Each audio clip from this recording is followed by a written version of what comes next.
નમસ્તે વિદ્યાર્થી મિત્રો, આજે આપણે સમર 2024 ની અંદર ઓરમાં ક્વેશ્ચન 4C માં એક એક્ઝામ્પલ પૂછાયો હતો 7 માર્ક્સ માટે, એ જોવાના છે.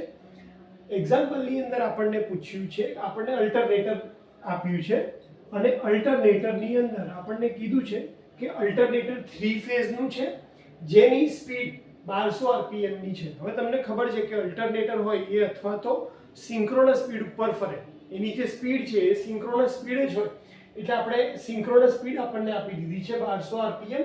બીજું આપણને આપ્યું છે કે એના પોલની સંખ્યા છે 6, એનો ફ્લક્સ આપ્યો છે 0.1 વેબર.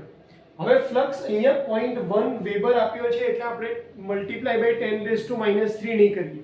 ઘણીવાર આ વેલ્યુ મિલી વેબરમાં આપી હોય છે, તો જો ફ્લક્સની વેલ્યુ તમને એવું કીધું હોય કે 10 મિલી વેબર, એટલે મિલી શબ્દ આગળ આપ્યો હોય તો તમારે કન્વર્ટ કરવાના છે 10 × 10⁻³ વેબર કરીને.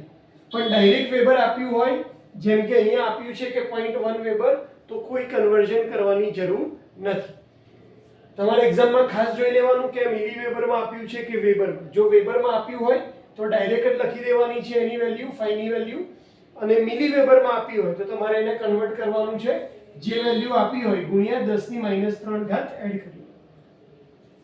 બીજું આપણને આપ્યું છે કે ટોટલ સ્લોટની સંખ્યા, ટોટલ સ્લોટની સંખ્યા આપી છે 54, અને એવું કીધું છે કે એક કોઇલ જે છે એની અંદર 8 ટર્ન છે, એટલે કે આ જે કોઇલની વાત આપણે કરીએ છીએ એવા ટોટલ કેટલા ટર્ન છે, એમાં 8 ટર્ન છે એક કોઇલની અંદર. પીચ ફેક્ટર આપ્યો છે 0.98 અને ડિસ્ટ્રીબ્યુશન ફેક્ટર આપ્યો છે 0.96, અને આપણને કીધું છે કે અલ્ટરનેટરનો આપણે ફેઝ વોલ્ટેજ અને લાઇન વોલ્ટેજ બંને શોધવાનો છે. અલ્ટરનેટરના ફેઝ વોલ્ટેજની ફોર્મ્યુલા આપણને ખબર છે કે E phase તો 4.44 kp × kd × frequency × phi × t. હવે એક્ઝામ્પલના 7 માર્ક એટલા માટે છે કે એક્ઝામ્પલ સિમ્પલ છે પણ સ્ટુડન્ટ એમાં ભૂલ કરવાની શક્યતા છે. કઈ ભૂલ? પહેલી તો આ ફ્લક્સની ભૂલ થઈ શકે છે. બીજું, ફ્રીક્વન્સી આપી હોય તો આપણે બાય ડિફોલ્ટ 50 હર્ટ્ઝ લઈ લઈએ છીએ, પણ તમને એના માટે અહીંયા ડેટા આપેલો છે. જેમ કે આપણને ખબર છે કે ns = શું થાય, તો 120 supply frequency divided by p, 120 ગુણ્યા ફ્રીક્વન્સી આપણે શોધવાની છે, પોલની સંખ્યા છે 6 અને સ્પીડ છે 1200, તો 1200 = 120 ગુણ્યા f ગુણ્યા 6, તો વેલ્યુ કેટલી થશે? 1200 ગુણ્યા 6 છેદમાં 120, 0 0 ગયા અને અહીંયા આવી જશે 10, તો 10 ગુણ્યા 6, તો સપ્લાય ફ્રીક્વન્સીની વેલ્યુ આવશે 60 હર્ટ્ઝ.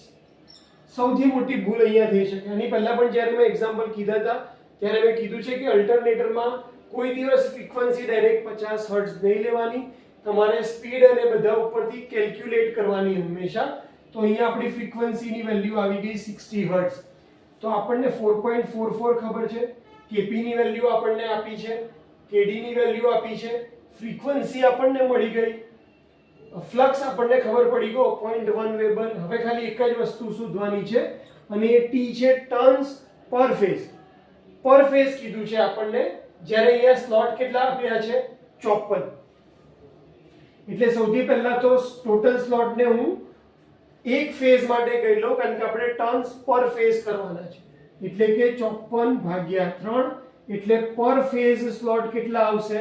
18 સ્લોટ આવશે. એક સ્લોટમાં એક કોઇલ છે એવું આપણે ધારીએ, એક કોઇલના 8 ટર્ન છે, તો 18 કોઇલના કેટલા ટર્ન થશે? તો 18 ગુણ્યા 8 એટલે આવશે 144 ટર્ન્સ પર ફેઝ. તો અહીંયા પણ આપણી ભૂલ થવાની શક્યતા છે કે ટોટલ સ્લોટ આપી દીધા છે તો આપણે 54 ગુણ્યા 8 કરીએ, પણ ટર્ન્સ હંમેશા પર ફેઝ છે, p ફેઝ પર ફેઝ છે, એટલે ટોટલ સ્લોટને આપણે પર ફેઝમાં ડિવાઈડ કરવું હોય તો 3 ફેઝ છે, તો 54/3 એટલે કે 18 સ્લોટ. દરેક સ્લોટમાં એક કોઇલ, એક કોઇલના 8 ટર્ન, તો 18 ગુણ્યા 8 એટલે 144. તો હવે આપણી પાસે બધી જ વેલ્યુ છે, મૂકી દઈએ.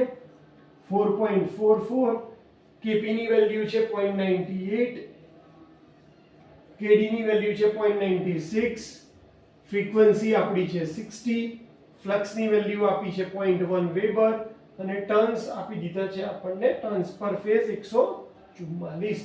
તમે આની ગણતરી કરશો તો મેં કેલ્ક્યુલેટરથી ગણતરી કરીને રાખી જ છે, જે આવે છે 3624.4 વોલ્ટ. હવે આપણને બંને વોલ્ટેજ શોધવાના કીધા છે, લાઇન વોલ્ટેજ અને ફેઝ વોલ્ટેજ. તો ફેઝ વોલ્ટેજમાંથી લાઇન વોલ્ટેજ કઈ રીતે મળે? તો line voltage equal to √3 times V phase. √3 કેટલા હોય છે? 1.732 અને ફેઝ વોલ્ટેજ કેટલા છે? 3624.4. તો અહીંયાથી તમને લાઇન વોલ્ટેજ પણ મળી જશે. લાઇન વોલ્ટેજની વેલ્યુ આવે છે 6276.4 વોલ્ટ. તો તમે એકવાર જાતે આ ટ્રાય કરજો. આ એક્ઝામ્પલ ખૂબ સારો છે સ્ટુડન્ટનું બેઝિક અને નોલેજ ચેક કરવા માટે. તો હોપ કે તમને આ એક્ઝામ્પલ ખ્યાલ આવી ગયો હશે, મેથડ ખ્યાલ આવી ગઈ હશે અને તમે આને ઇઝીલી એક્ઝામમાં હવે આ ટાઈપના એક્ઝામ્પલ આવે તો સોલ્વ કરી શકો અથવા ધ્યાન રાખી શકશો કે એક્ઝામ્પલ સોલ્વ કરતી વખતે એપ્રોચ કેવો રાખો. તો આટલો વિડીયો શાંતિથી જોવા માટે થેન્ક યુ સો મચ.